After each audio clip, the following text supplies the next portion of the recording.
महाराष्ट्र की सत्ता पर कब्जा करने के बाद बीजेपी फूले नहीं समा रही थी, लेकिन सत्ता हासिल होने के बाद भी बीजेपी की मुश्किलें कम नहीं हुई हैं, उल्टा बढ़ गई हैं। क्योंकि पहले मंत्रिमंडल विस्तार को लेकर खींचतान हो रही थी, तब शिंदे और बीजेपी के बीच मंत्री पद को लेकर घमासान मचा हुआ था।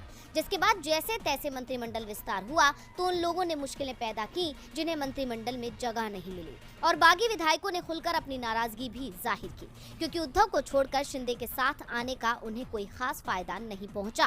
और अब एक नई मुसीबत जन्म लेती नजर आ रही है, और वो मुसीबत खड़ी हुई है मंत्रिमंडल विस्तार के बाद हुए विभागों के बंटवारे के बाद से। क्योंकि अब कयास ये है कि शिंदे गुट के विधायक एक बार फिर असंतुष्ट नजर आ रहे हैं, और इस बार वजह है उनके मन मुताबिक विभाग ना मिलना। शिंदे गुट से बनाए गए मंत्रियों की शिकायत है कि उन्हें मंत्री तो बना दिया गया, लेकिन बीजेपी ने उन्हें उनकी पसंद के विभाग नहीं दिए, जिससे एक बार फिर शिंदे गुट में असंतोष पनप रहा है। बता दें कि शिंदे गुट के ज्यादातर विधायक डिमोशन से नाराज हैं। खबर है कि दादा भूसे और सांदीपन भुमरे ने सरकार में अपने विभागों को लेकर शिकायत की है। इसके अलावा सिलोद विधायक अब्दुल सत्तार को कृषि मंत्रालय दिए जाने से भी कुछ सदस्यों के नाराज होने की खबर है।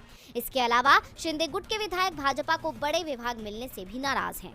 बीजेपी के खाते में वित्त, राजस्व, ग्रामीण विकास, पर्यावरण, पर्यटन जैसे विभाग आए हैं। यानी शिंदे गुट के विधायकों ने बीजेपी की चालाकी पर अपनी नाराजगी जाहिर की है, और उद्धव ठाकरे ने इस नाराजगी का फायदा उठाने की कोशिश की है और शिवसेना के मुखपत्र सामना के जरिए इस मामले को तूल दिया है। ऐसे में देखना होगा कि शिंदे गुट में पैदा हुआ ये असंतोष नई सरकार के लिए क्या मुसीबत पैदा करता है। वक्त बदल गया, सियासत का मिजाज बदल गया, दुश्मन दोस्त बन गए, नए गठबंधन बन गए, लेकिन नहीं बदला तो वो है बिहार में सीएम का चेहरा। नीतीश कुमार बीजेपी के साथ गठबंधन में भी मुख्यमंत्री थे और आरजेडी के साथ सरकार में भी वो मुख्य चेहरा है। साथ ही इस नई सरकार में वो दो पुराने चेहरे भी हैं जो लालू की विरासत के वारिस हैं। तेजस्वी यादव को तो नई सरकार के शपथ ग्रहण के समय ही डिप्टी सीएम बनाया गया था, वहीं आज तेज प्रताप को भी कैबिनेट विस्तार में जगह मिल गई। इसी के साथ ही मंत्रिमंडल विस्तार में करीब 31 विधायकों को शपथ दिलाई गई। मंच पर सबसे पहले विजय कुमार चौधरी, तेज प्रताप यादव, विजेंद्र यादव, आलोक मेहता और आफाक आलम को बुलाया गया था। इसके बाद श्रवण कुमार, अशोक चौधरी, लेसी सिंह, सुरेंद्र प्रसाद यादव, रमानंद यादव ने मंत्री पद की शपथ ली। वहीं तीसरे बैच में संजय झा, मदन सहनी, कुमार सरजीत, ललित यादव और संतोष कुमार नीतीश कैबिनेट में शामिल हुए। इसी के साथ ही शीला कुमारी, सुनील कुमार, समीर कुमार, चंद्रशेखर, सुमित कुमार सिंह भी मंत्री बने हैं। इसके अलावा कई और दिग्गजों को नीतीश की नई टीम में शामिल किया गया है। कैबिनेट विस्तार की ये तस्वीरें आरजेडी के दबदबे को बयां करती हैं, क्योंकि कैबिनेट में 16 आरजेडी के विधायकों को जगह मिली है, जबकि करीब 11 जेडीयू के और 2 कांग्रेस के, एक हम और एक निर्दलीय को मंत्री बनाया गया है। कुल मिलाकर इस विस्तार से महागठबंधन में छिड़ी रार को खत्म करने की कोशिश की गई है, क्योंकि जहां एक तरफ आरजेडी के ज्यादा मंत्री बनाकर लालू से लेकर तेजस्वी को करीब रखा गया, तो वहीं कांग्रेस के दिग्गजों को भी तवज्जो मिली। इतना ही नहीं, बार बार विरोधी सुर उठाने वाले जीतन राम मांझी के बेटे को भी कैबिनेट में शामिल किया गया।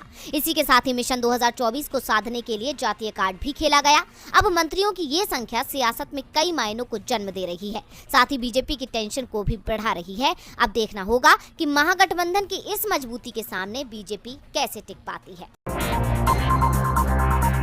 बिहार में महागठबंधन सरकार में किसकी चलेगी? क्या जेडीयू रहेगी हावी या फिर आरजेडी पड़ेगी भारी?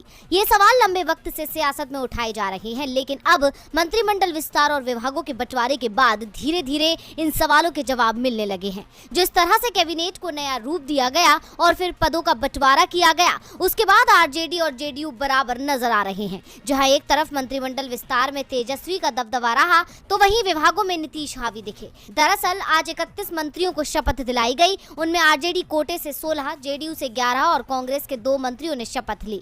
वहीं इसके तुरंत बाद विभागों का बंटवारा कर दिया गया, जिसमें मुख्यमंत्री नीतीश कुमार ने अपने पास गृह विभाग समेत कई अहम मंत्रालय रखे हैं। जेडीयू नेता विजय कुमार चौधरी को वित्त विभाग दिया गया है। वहीं डिप्टी सीएम तेजस्वी यादव को स्वास्थ्य विभाग दिया गया है, जबकि आरजेडी नेता तेज प्रताप यादव को पर्यावरण, वन और जलवायु परिवर्तन मंत्री बनाया गया है। इसी के साथ ही आरजेडी नेता चंद्रशेखर को शिक्षा मंत्रालय दिया गया है। वहीं इसी पार्टी के नेता सुधाकर सिंह को कृषि विभाग से नवाजा गया है। इसके अलावा विजेंद्र यादव को ऊर्जा, योजना एवं विकास, आलोक मेहता को राजस्व एवं भूमि सुधार मंत्री बनाया गया।